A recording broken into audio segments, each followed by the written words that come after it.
Yo guys, what's up? In this video, I'm going to be unboxing this Lightning Collection SPD Omega Ranger, and this also comes with his Uniforce cycle, the thing that he's riding right here. Now I'm just going to move you guys closer and then we can get into the unboxing. Okay, so this box is actually super sick looking. I love the design on the front where it even shows a Uniforce cycle, but then still has like this comic book looking art on here with this really cool background with this nice yellow and blue on it. And then the back has this really cool render of him on the Uniforce cycle with his like lightning piece right here. Let's just open this thing up and get everything out.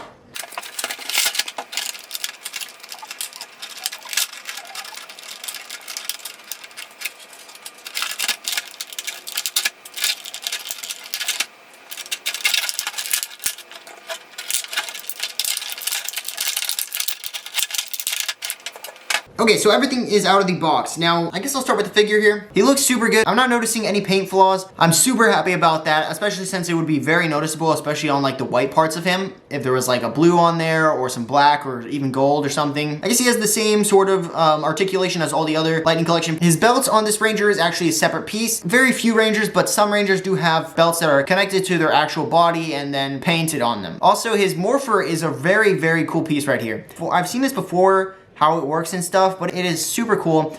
One thing is that it is a separate piece. The bracelet can twist and stuff. It's completely loose. Only on this side though. So this bracelet, cuff, whatever you want to call it, it does not twist on this side, but on this one it does. And it's connected to the Morpher. Now this Morpher is a super cool piece because it actually moves, as you can see here, so that you can kind of like act like he's doing the movements that he does to use his powers and stuff. This is so cool that they did this. But yeah, let's move on to the bike. While I was still trying to pull stuff out, I was able to actually, just set this thing down. It stands up by itself, which is super cool. I kind of expected it would because of this piece down here. Kind of just makes it look like it would because it's like a brace or whatever. But I am super happy that it is able to do that. I'm not sure if there would be a possibility for too much paint problems. It does look like there's a few here, so I guess there is a possibility for them. But what I mean is like the Rangers are kind of like a lot more difficult to paint than I would say the vehicles would be, but I'm not exactly sure how the process is. Now the big wheel rolls.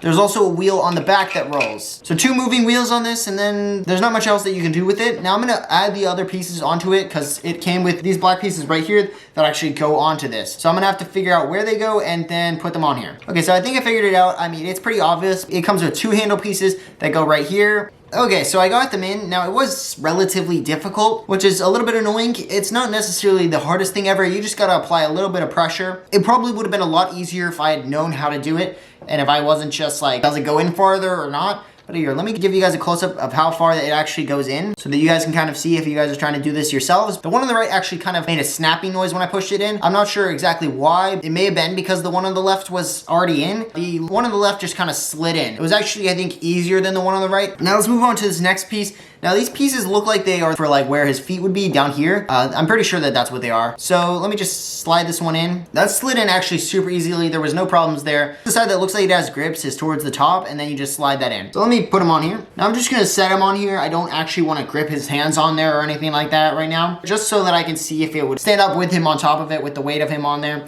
or if it would like fall over. And it does stand up with him on it. Now let's move on to the other pieces. So we have two spare hands. Both of these are pretty much the same hands, except one is like the Psycho Ranger's hand, which has like the lightning shooting out of it, which I didn't see on the box was actually what this lightning was gonna be. So I really do like these hands. These are super cool. So then the other default hand is just the lightning hand, except with no lightning. Kind of just like a 5-hand, I guess. So yeah, there are the hands. Now we're going to look at this, which is you guys can barely see this. I'm pretty sure that this is a card, like the things that they trap the monsters in. Okay, I think that's it for this boxing and like quick overview of the Omega Ranger and the Uniforce cycle. It is a really, really cool set. Possibly one of my favorites just because of how everything turned out. It turned out really good. So yeah, hope you guys enjoyed. If you did, consider subscribing. And also in the top corner, I think it should be this one. And this should have like this little pop out that you guys can click, and you guys can go check out a playlist that has the rest of the unboxings of the Rangers that I've unboxed so far, as well as the entire lot video. But I think that's it. So I'll see you guys in the next one. Bye.